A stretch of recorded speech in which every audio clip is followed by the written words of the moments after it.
Welcome back. I'm Grace, and in this second lesson, we're going to dive into one of the most important and most daunting tasks in legacy building, organizing your printed photos. Don't worry though, I'm here to guide you through. There's a checklist and everything, and I've brought some of my photos, got my photo box here, and I just want to show you exactly how I went about this. So the first thing that you want to do is gather. And I'm talking now about your big photo project. So for this mini course, we're going to do a mini project. But for your full digitizing of your photos, what you're going to do is you're going to gather. Now, this is just a small representation of my photos. And you don't have to gather it in your living room. You can put it, I put it in my bedroom closet. And then I would decide which project I was going to do. I did all the oldest photos first, because if my house burned down, those would be the ones that really could not be replaced. So I went through all my photos and I organized them in envelopes. You can see beach vacations, mom and dad came off the envelope, our house in Belleville, stuff like that, great grandparents.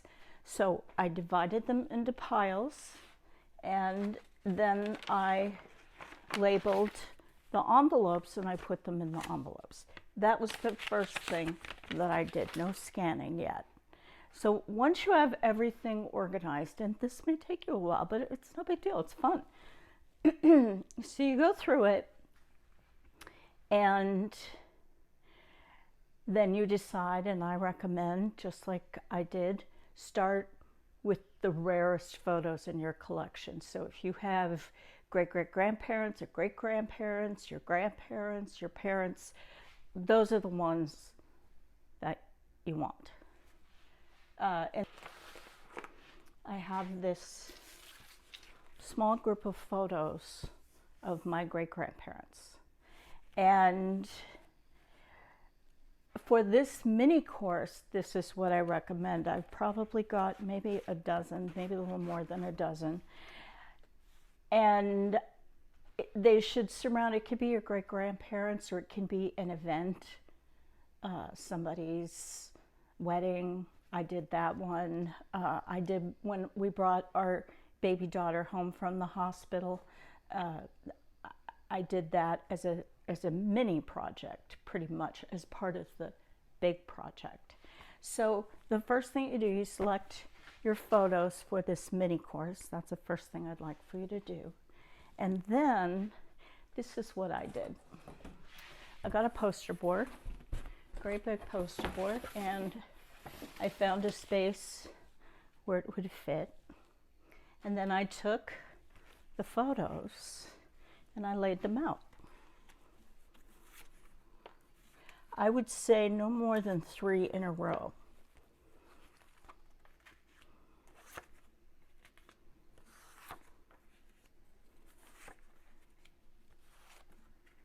You get the idea. And you see the way I did it. I did 3.5 rows.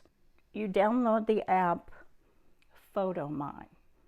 And I'm going to do a deep dive on this so you'll be able to see it in my phone. But you go into the app and then you'll see there's a button that says scan. Now it's going to want you to join, become a member. Not necessary, don't do it. I've never been a member. So you press the scan button after you've laid out your photos. Press the scan button and then hold the phone with the camera facing down over the photos, and then just, there's a big white button, and hold it down. And then it will tell you cropping the photo. So it's scanning and cropping the photos right now. And try to hold it still. There's a device which I'll show you what it is that you can, it's like a phone holder that you clamp to your table, and it holds the phone totally still. I have it, but I didn't have it when I did that whole project. So then you press done, and voila, your photos are all scanned and cropped and digitally available to you in the Photomyne app. And all you have to do is export them. And I'll show you how to do that too in a closer look. So once you do that for your mini collection that we're going to use in this mini course, then we can move on to the next step, our project. I'll see you in the next video. Okay, now this is a little tutorial in how to use Photomyne. You will go to, all right, let's do a little live tutorial in the phone on how to use Photomyne so you can see it in action. First, you're going to go to the App Store and you're going to search for Photomyne. So it's Photomyne.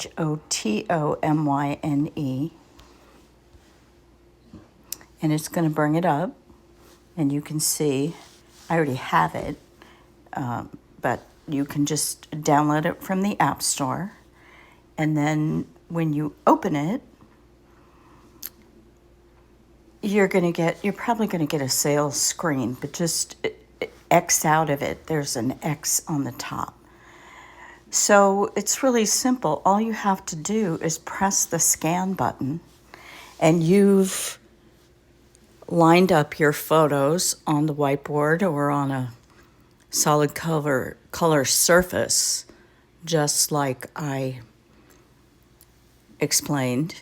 And then these photos are photos of my great-grandparents on my dad's side. It's funny, on both sides of my family, they own taverns. Explains a lot, right? And in this case, this is my dad's grandparents and their tavern that they owned, and different pictures of that. So I've got it all lined up. Now this is about as many photos as you would ever want to scan at once. So I'm going to press it and hold it down. Hold it down until that red circle completes. Now look what it's doing. It's scanning all the photos and it's sharpening them as it goes. You can also colorize them. Now, I want to mention again, this is the free version. You can pay to have a membership, and I don't exactly remember what the membership gives you, but it tells you in the sales information. Now, one thing I want to explain to you is you're going to want to double check that all the photos got scanned. That's one thing that I notice that sometimes happens. The program will skip one. So I press done, and now it's going to show me all my photos, and I scanned 3, 6, 9, 10, 12. I scanned 12, and it says 11 photos. So I better figure out what photo got missed. I'm not going to take the time to do that, but you get the idea. And then you can share the photos. You can link so that you can send a link to people to view the photos. And you can also put the program on your computer if you want to view them that way. And then you go back to the scanned photos, and I think it's this one. Yeah, so I'm going to add a name, and the name is Great Grandparents Tavern. Done. Save. And now what I could do is go into each photo and I could colorize. You can see that happened. And here are some different options. So let's take a look at the options for this photo. Underneath, let's see this.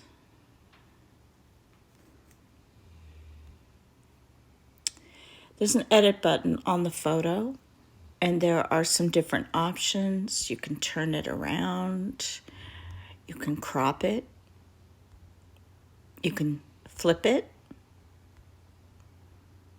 and you can add those different filters that we looked at.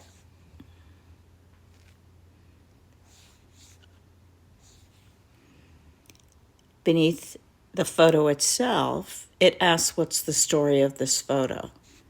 Yeah, I don't know the story of this photo. I guess I would say Grandma Rochelle at her tavern with the customers.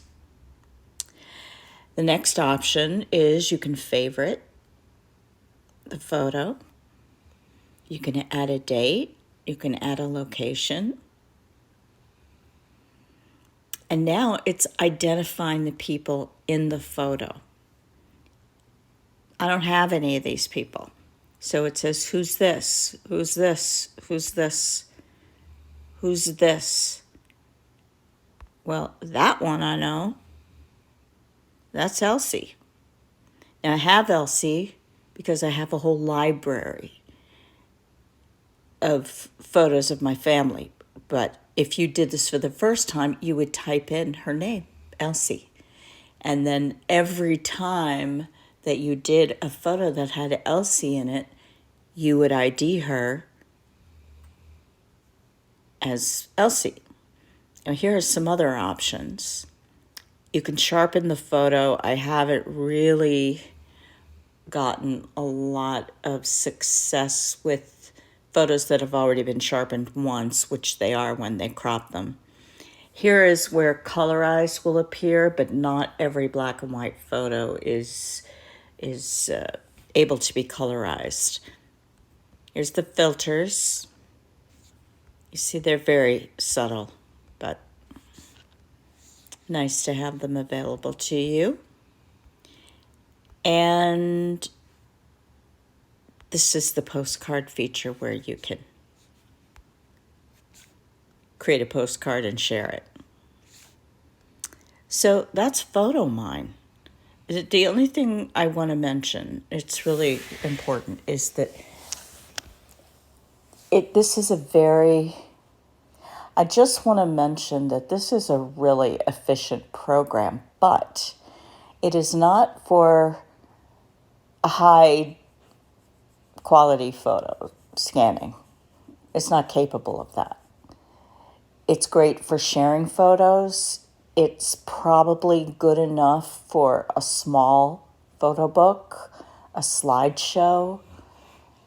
Definitely anything digital, it's perfect. But if you want to frame a photo and put it on the wall, or you want to do a coffee table book like I did for my dad, you need to either scan the photos on a flatbed scanner or take them to a copy shop or an office supply store like Staples and have them do it for you, because you're going to need high quality scans, at least 300 DPI is what you would tell the people scanning for you.